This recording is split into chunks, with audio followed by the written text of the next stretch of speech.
Tem até tinha aqui uma reportagem, tem aqui, ó, vou colocar para vocês, mais de 130 detidos na Venezuela ligados à campanha da oposição. Mais de 130 presos.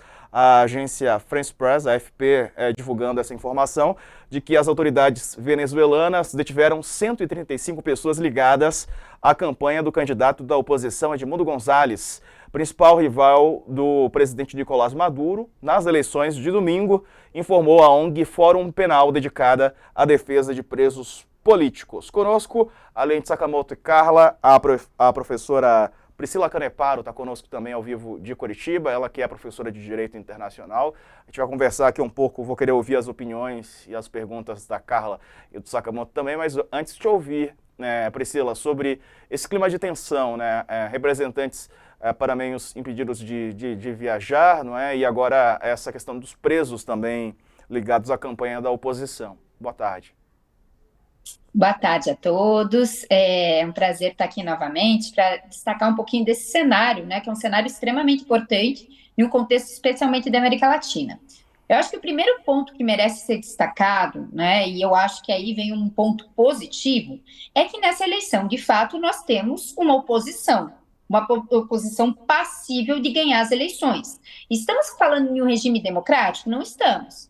Ainda que exista essa oposição e essa perspectiva de voto. Por que não estamos falando em um regime democrático?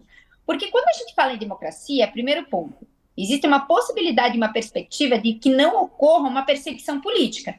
E a gente sabe que a Corina foi uma vítima de perseguição política, porque, de fato, ela seria o nome indicado pela oposição, mas o Edmundo veio justamente porque a Suprema Corte da Venezuela impediu a Corina de concorrer a essas eleições. Então, é muito difícil a gente ter uma democracia efetivada a partir do momento que você tem perseguidos políticos. Isso não é democracia.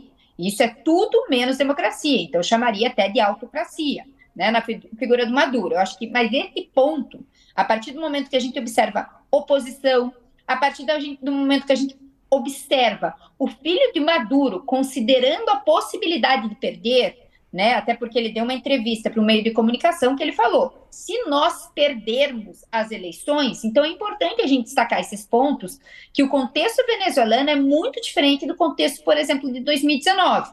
Ainda que nesse momento a gente observe alguns problemas endêmicos, eu falo que é próprio da estrutura dos 25 anos no poder do chavismo, ainda assim nós vemos algumas marcas democráticas dentro dessa perspectiva, e é importantíssimo que nós estejamos atentos a essa marca.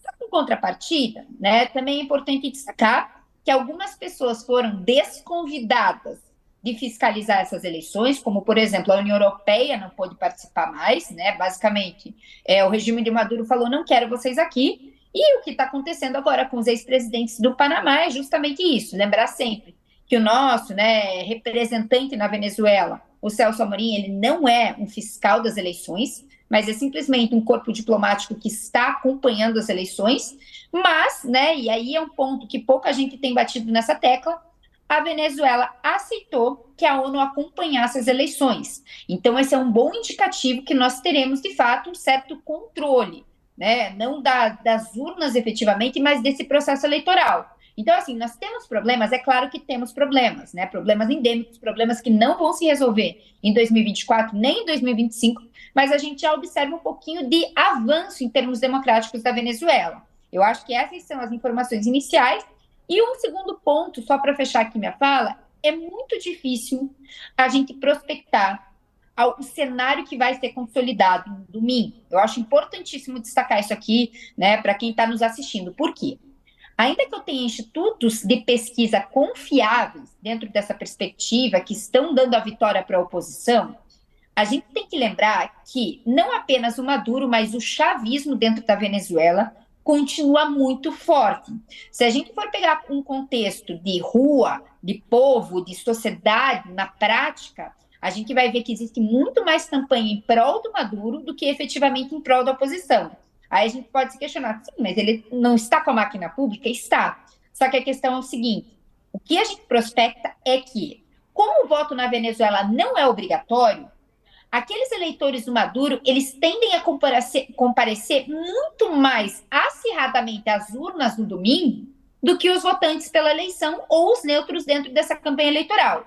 Então, a gente tem que cuidar muito em fazer prospecções, cuidar muito em falar em fraude eleitoral, claro que existe a possibilidade, mas quando esse cenário está muito confuso, tanto para um lado quanto para o outro. Então, a gente tem que ter cautela na análise inicial desse cenário.